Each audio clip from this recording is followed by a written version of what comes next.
Bismillahirrahmanirrahim Al-Fatihah. Bismillahirrahmanirrahim. Alhamdulillahirabbil alamin. Ar-Rahmanir-Rahim. Maliki yaumiddin. Iyyaka na'budu wa iyyaka nasta'in. Ihdinas siratal mustaqim.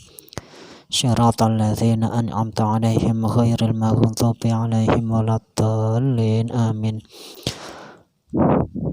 Wal muradu utawi kang den karepaken bimotihim kalawan matine ngusut iku annahum kalawan temen satuhune ngusut iku yufkiduna kesepen sapa ngusut ihsasa alamil azabi ing ngrasa alame siksa. La annahum ora temen satuhune ngusut iku yamutuna padha mati sapa ngusut mautan kelawan mati hakikian kelawan saknyatane bi khurujir ruhi kelawan metune roh. Dalam artian seperti ini, seseorang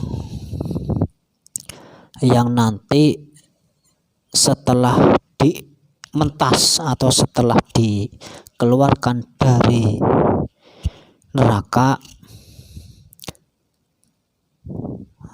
dientas atau dikeluarkan dari neraka, nanti orang yang usut itu karena dia mempunyai iman, dan ketika nanti dikeluarkan dari neraka dia sudah tidak merasakan sakitnya siksaan di dalam neraka.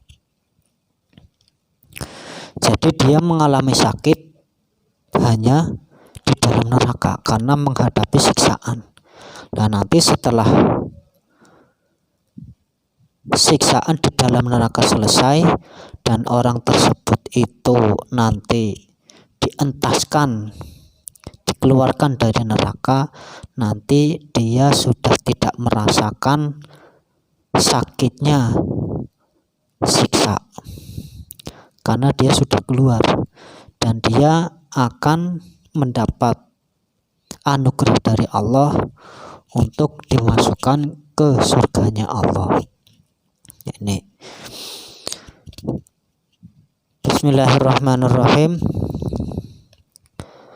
Wal imanu lan ngimanakan bi anna jahannama kelawan teman satuhune neraka jahannam. Bahwa utawi jahannam iku ismun aran lima jema'in nirani kadwe kumpulane pira-pira neraka iku daru khuludin desone kelanggengan li kafirin kadwe wong kafir. Dan wajib beriman tentang keberadaan neraka. Neraka jahanam adalah satu jenis atau satu nama dari kumpulan-kumpulan beberapa neraka.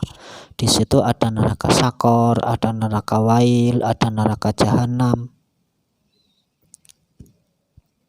dan seterusnya, yaitu tempat kelanggengan bagi orang kafir. Nah, siapa orang kafir itu? Wahwa utawi wong kafir iku man wong mata kang mati sapa man ngalal kufri ing atase kufur, wa in asa senajan urip sapa man tula umrihi ing dalam sedawane umure man alal imane ing atase iman. Siapakah orang yang kafir itu? Orang yang mati dalam keadaan iman. Orang yang mati dalam keadaan kufur. Siapakah orang kufur itu? Orang yang mati dalam keadaan kufur walaupun selama hidupnya dia dalam keadaan iman kepada Allah. Tapi karena akhir hayatnya itu dalam keadaan kufur, maka orang tersebut dikatakan kufur. Begitu juga sebaliknya. Seseorang yang dikatakan kufur,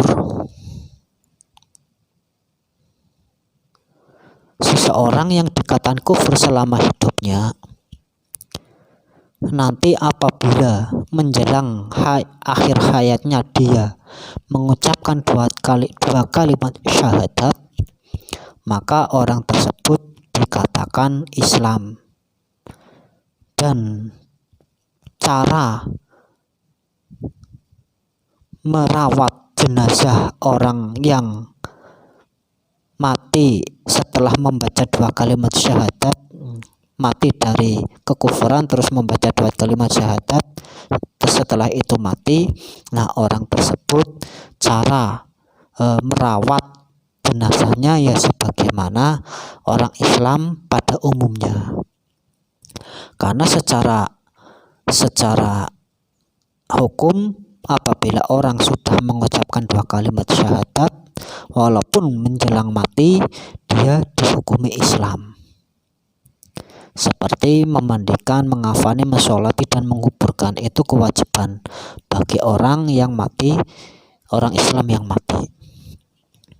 Nah, begitu juga orang yang maksiat.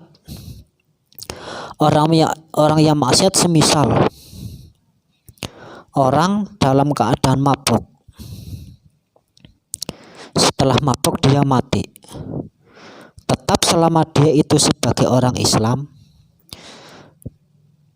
maka merawatnya ya sebagaimana orang biasa, orang Islam, yaitu dikubur, dimandikan, dikafani, disolati, dan akhirnya dikuburkan. Jadi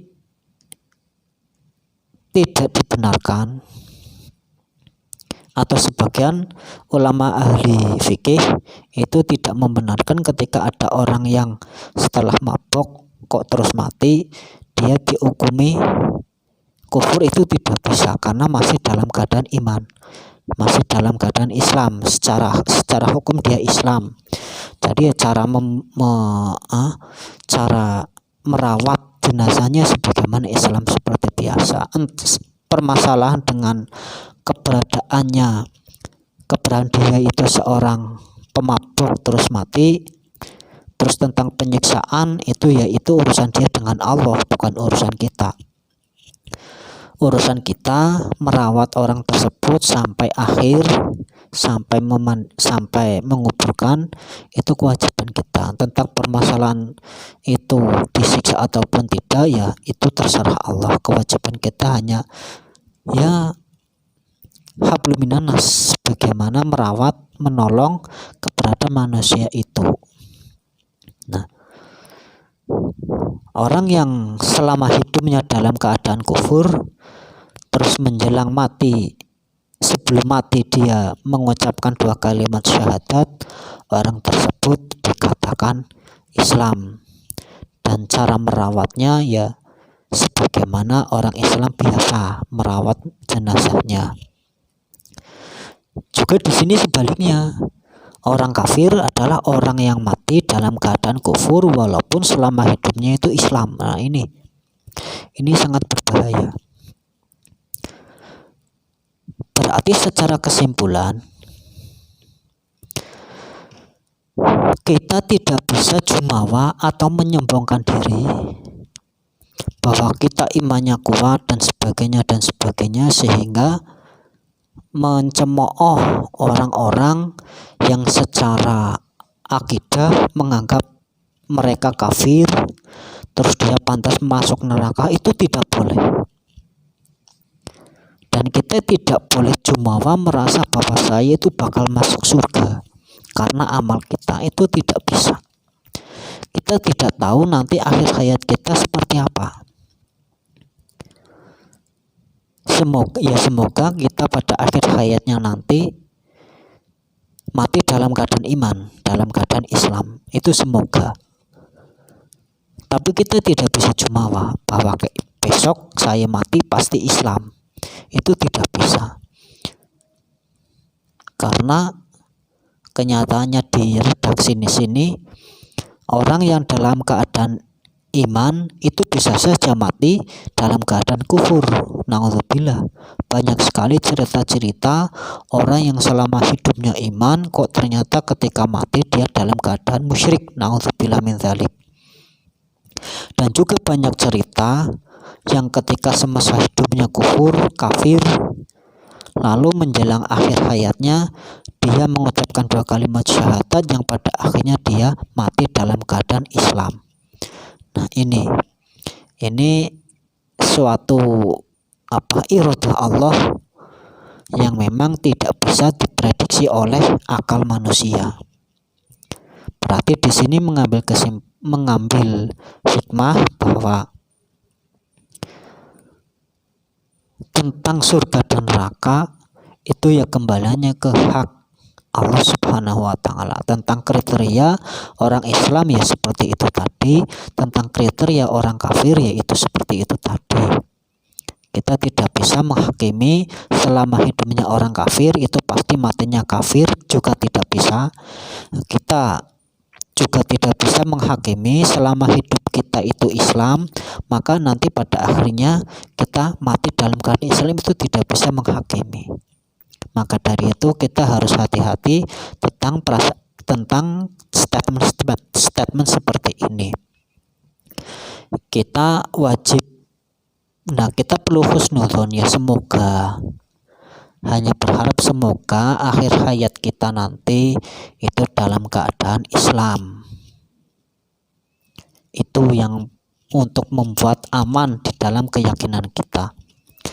Semoga akhir hayat kita nanti itu dalam keadaan Islam, sehingga oleh Allah Subhanahu wa Ta'ala diselamatkan dari siksa api neraka, dan pada akhirnya nanti dimasukkan ke surganya Allah Subhanahu wa Ta'ala. Amin amin ya rabbal alamin.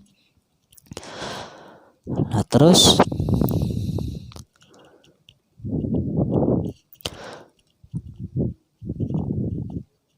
terus siapa lagi yang dikatakan seorang kafir? Wa takhola fil kafir, wa takhola lan mancing fil kafir ing dalam wong kafir sapa man wong balagho kang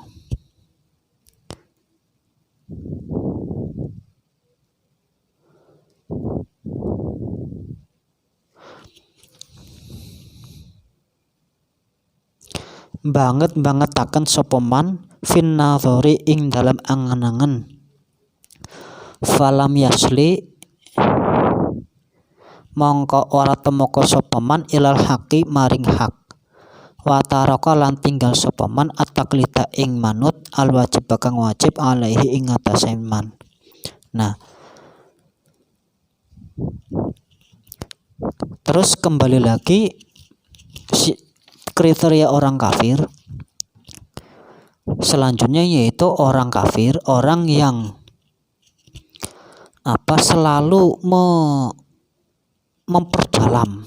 memperdalam tentang istilahnya akidah, tentang usuluddin, itu selalu disibukkan untuk itu, selalu diperdalam sehingga nanti pada akhirnya dia tidak sampai kepada kebenaran. Lah ini yang berbahaya. Ketika kita memperdalam ilmu tauhid, ilmu akidah tanpa didasari dengan keimanan, itu nanti akan menimbulkan keraguan pada akhirnya. Berarti intinya ketika kita ingin belajar tentang ilmu akidah, maka harus diimbangi dengan keimanan agar tidak melenceng kepada keraguan-raguan. Terus sehingga nanti tidak mencapai titik temu sebuah kebenaran. Terus wataroka at-taqlida al-wajib, dan dia nanti setelah itu tidak melakukan tuntutan yang wajib. Tuntutan yang wajib adalah sebuah kewajiban yang memang seharusnya dilakukan oleh seorang muslim atau seorang mukmin. Karena dia ragu, akhirnya dia nantinya tidak patuh dengan aturan syariat, yang pada nantinya dia mau membangkang bahwa saya itu tidak wajib untuk melakukan sebuah kewajiban karena saya tidak percaya dengan apa yang terjadi dengan keyakinan. Itu seperti itu, sangat berbahaya. Itu juga termasuk dalam kategori kekufuran. Demikian, wallahu a'lam bishawab. Wassalamualaikum warahmatullahi wabarakatuh.